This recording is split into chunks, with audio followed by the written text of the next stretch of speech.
في الفيديو ده هاخدك جولة سريعة كده، هنروح أسوان بسرعة بالقطر. هقول لك كلت ايه وايه الطيارة اللي فاتتني، ولما عرفوا ان انا فود بلوجر عملوا لي ايه، والقطر اللي انا ركبته، وهل لما تيجي تسافر أسوان تسافر ازاي. بص، جولة بكل التفاصيل اكنك فعلا معايا في أسوان.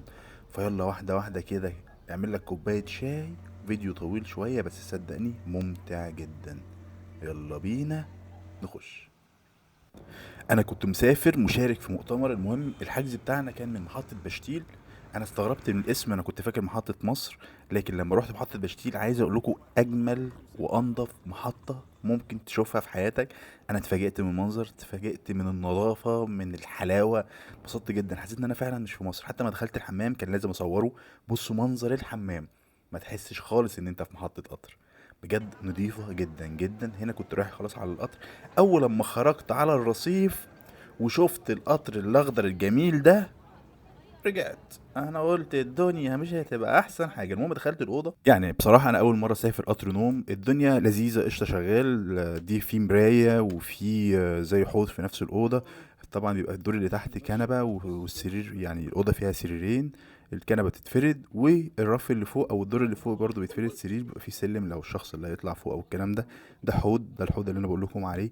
فهي تجربة مختلفة من نوعها. أنا بصراحة أول مرة أسافر قطر، بس مش هسافر قطر تاني لأن المسافة 16 ساعة كتير. يعني أنا تعبت لدرجة مش قادر خلاص.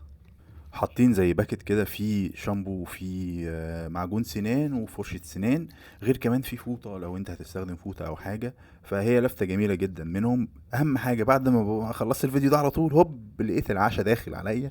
المهم قشطة، الدنيا لذيذة. كان طبق رز محترم، كمية رز حلوة، قطعة بانيه، يعني كان نفسي يبقوا قطعتين لأن قطعة البانيه كانت طعمها حلو جدا، هتشوفوا دلوقتي. وشوية بطاطس، كول سلو، وعيش، والكيكة عشان تحلي بعد ما تاكل. العيش كان حلو فريش صابح. فيلا بينا نشوف الطعم عامل ازاي.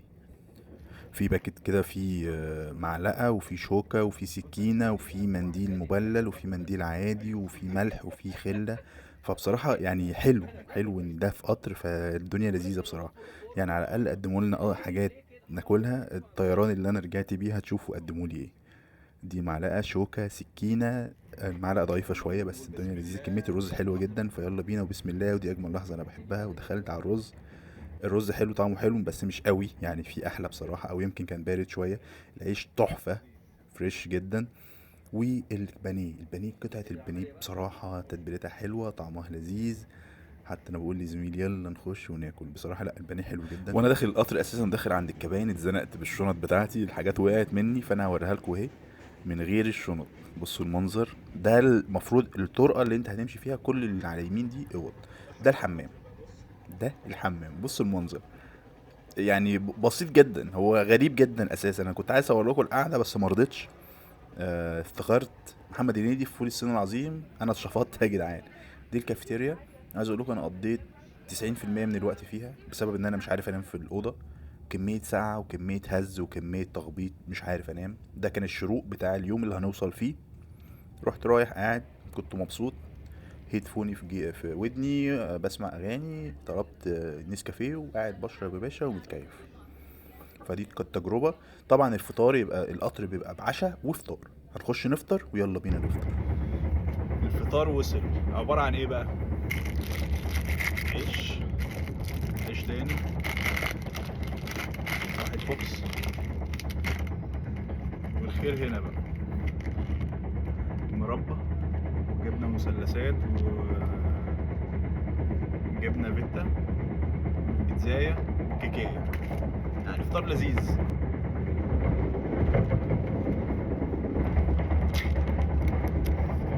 أول مرة أشوفها دي.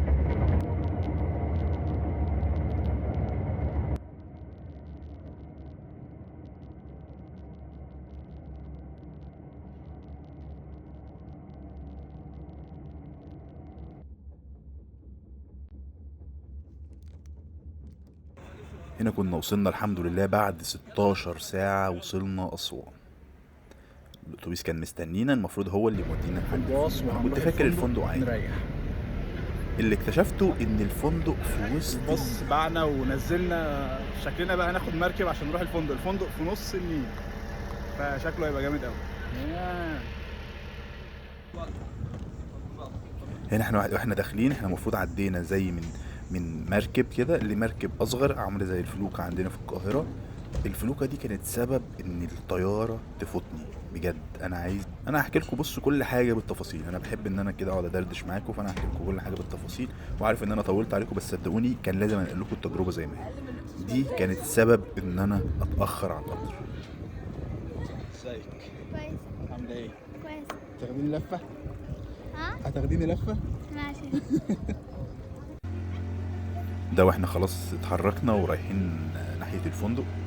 انا مش هقول اسم الفندق بصراحه، لان الفندق مش افضل حاجه بالنسبه لي. المفروض هو فندق 5 نجوم. 5 نجوم ده احنا بنسمعها في الفنادق التوب، اللي هو مفيش في الاوضه غلطه، مفيش في الاكل غلطه، مفيش غلطات خالص خالص خالص. عشان كده انا مش هقول اسم الفندق، اعذروني. احنا وصلنا. اخيرا ده كان وصلنا المؤتمر. الفندق بعد 17 ساعه. اهو تعالى اوريكم بقى الفندق. بصوا فين، بصوا فين. شنطي. فيلا بينا نشوف الاوض، ربنا يستر، يمكن الامل في الاوض. بصوا انا هوديكم الاوضه دلوقتي وانتوا احكموا هل الاوضه كويسه ولا لا بالنسبه لكم. انا بالنسبه لي مش احسن حاجه، في اوض احسن بكتير لو فندق 5 نجوم، فانتوا احكموا بنفسكم. اول حاجه هنخش اللوبي، هوريكم اللوبي، هوريكم الناس، هوريكم الدخله اساسا بتاعت الفندق عامله ازاي. تحس الفندق توب. انت بتشوف المكان ده كده، لا انت داخل على غرفه من الاخر. بس شوفوا، يلا بينا. عايز اقول لكم لفيت الفندق كله عشان اوصل للاوضه. ريحه الدهان ايه؟ الفندق لسه شكله متجدد، ريحه الدهان تخنق الواحد والله. انا 285. تخش بسم الله. بص بقى، حط هوب. كله يفتح. الاوضه بعيد جدا جدا جدا جدا، حاجه يعني مش عارف اقول ايه. انا لسه واصل. فندق يعني الحمام على قده جدا بصراحة. فهل ده حمام فندق 5 نجوم؟ ما اعتقدش. دولاب ماشي، ممكن نحط دي هنا. حاطين البدلة دي، شنط المؤتمر، حاجات بقى سخنة، مية، سريرين.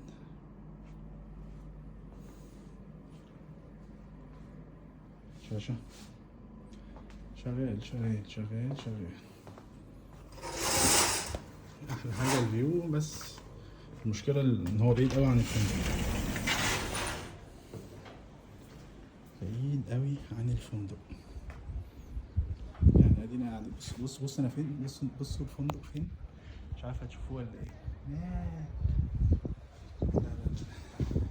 المهم بعد ما شفنا الاوضه، احنا دلوقتي هنتغدى. انا رحت على البوفيه، اوبن بوفيه يا باشا.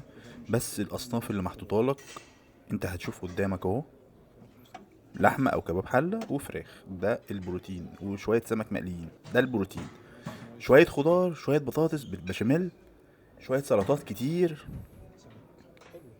تعالى بص، انت عايش التجربه، انت ركز انت في الاكل. انت بقيت مقيم رقم واحد، انا مش هقيم لك الاكل. جلاش بالجبنه، سلطات كتير كتير كتير كتير، تمام. واللي عجبني منهم صنفين. انا مش بعيب في الفندق، بس انا كنت منتظر حاجات اكتر، لان انا سمعت خير عن الفندق وسمعت ان هو التوب.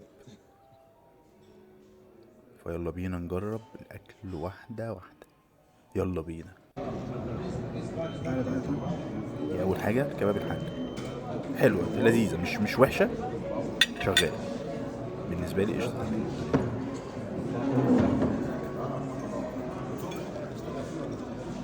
دي وحشة خالص، ودي وحشة خالص. طحينة حلوة، الفنجان بحبه، ما اقدرش اقول حاجة عنه.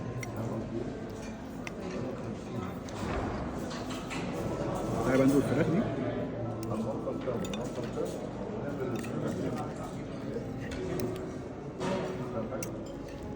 حلو.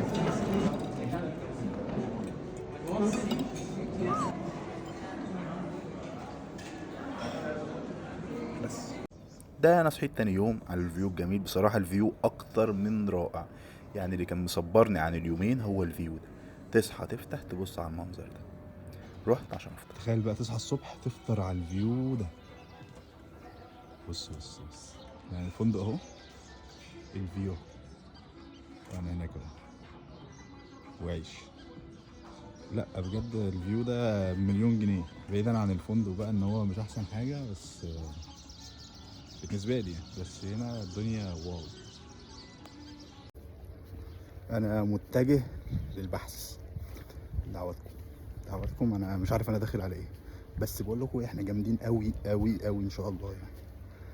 فهلقاكم بعد البحث. اللي هو الثقه والمتبادل التابع اللي هو ولاء العملاء.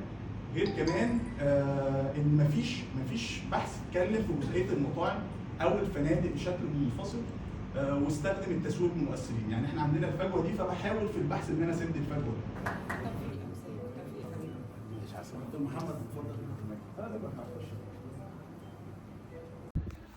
المهم الحمد لله البحث عدى على خير، الدنيا تمام، خدت شهاده تقدير. ده بحث يفيدني يعني. المهم ده منظر على النيل، قعدت هناك اشحن الموبايل وانت باصص وكميه هوا تحفه. تاني يوم رحنا السوق السياحي او السوق اسوان القديم. ده بقى انا رايح عشان مخصوص اجيب سوداني اسواني زي ما قال الكتاب.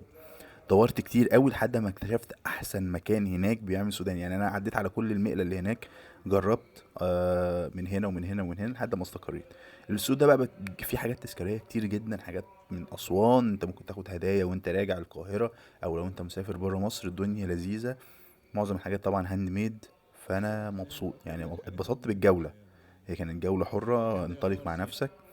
اتمشيت كتير، سوق كبير جدا جدا جدا جدا، فكان لذيذ. فاتفرجوا معايا واحده واحده كده، كل حاجه هتلاقيها، كل حاجه انت عايزها هتلاقيها. حتى هناك مش مشهورين جدا بالعطاره والبهارات والكلام ده. يعني كل بين بازار مثلا وبازار تاني كميه اماكن بتبيع عطاره حلوه جدا. ده بقى مكان اسمه ابو السعود، ده احسن حد عنده سوداني في اسوان. ده اللي انا جبت منه، لان انا جربت انواع كتير جدا. قلت له بصراحه انا هصور وانزل الفيديو واقول اسمكم، لان الناس لما تيجي لازم تجرب. والله مش عاملين لي خصم ولا عاملين لي اي حاجه ولا اعتبروني اساسا موجود. ده منظر السوداني حلو قوي. تعالوا بقى للمفاجاه. ده تاني يوم وانا رايح الطياره، الفلوكه فضلت نص ساعه عشان تحمل. اتاخرت، اتجهت لحد الرصيف، ركبت تاكسي. التاكسي استغلني جدا عشان انا متاخر، قال لي 300 جنيه، مع ان المسافه بالظبط 20 كيلو. 300 جنيه ليه؟ ليه؟ احنا مش سياح، المفروض احنا مصريين. الطياره شكلها فاتتني. الطياره كانت الساعه 10:25 وانا واصل الساعه 10:25، فللاسف فاتتني، فحجزت الطياره اللي بعديها. حوار والله، حوار، بس قشطه عدت على خير. كل ده بسبب الفلوكه اللي اخرتني، فبجد. وسواق التاكسي اللي استغلني، وانا بص انا رايح خلاص يا عم خد اي حاجه بس وديني المطار. المهم حجزت تذكره الطياره التانية، كانت بعديها بساعتين. طبعا الطياره الاولى راحت عليا، كان تبع النيل. قلت لهم طب رجعوا لي اي حاجه طيب، قالوا لي لا، هي راحت عليك يا باشا، مفيش استرداد لقيمه التذكره. قلت تمام. المهم ده انا خلاص كنت رايح على الطياره، كانت الطياره الساعه 1، المفروض جت متاخره ساعه الا ربع. فاللي هو اشمعنى انتوا تتاخروا واحنا ما نتاخرش؟ يعني انا اتاخرت شويه خلاص الدنيا وقفت، مع اني وصلت المطار وكانت الطياره موجوده، بس ما رضوش يطلعوني، هم اللي كمان اخروني في المطار. مفيش حالات استثنائيه اللي هو لا ده راجل جاي متاخر نطلعه الطياره بدل ما التذكره تروح عليه. لا خلاص انت جاي متاخر نعاقبك بقى، اقعد في المطار اخبط راسك في الحيط. فتمام تمام. انا كان لازم احجز اي تذكره ولازم ارجع القاهره خلاص، لان انا بصراحه تعبت في القطر جدا جدا جدا. فقلت يعني اجرب حاجه مختلفه، تجربه مختلفه، يبقى رايح بالقطر ارجع بالطيران، في حاجه مختلفه شويه. المهم انا قعدت جنب الشباك، انا بحب جدا الشبابيك فبحب اقعد جنب الشباك. هنا كانت الطياره خلاص متجهه للقاهره، وساعه و10 ونبقى في القاهره. شايفين الفرق بين 17 ساعه وساعه و10؟ بص يا باشا، اصرف كده ودلع نفسك من الاخر. يعني انا بصراحة مش هسافر قطر تاني حتى لو هيدوني فلوس.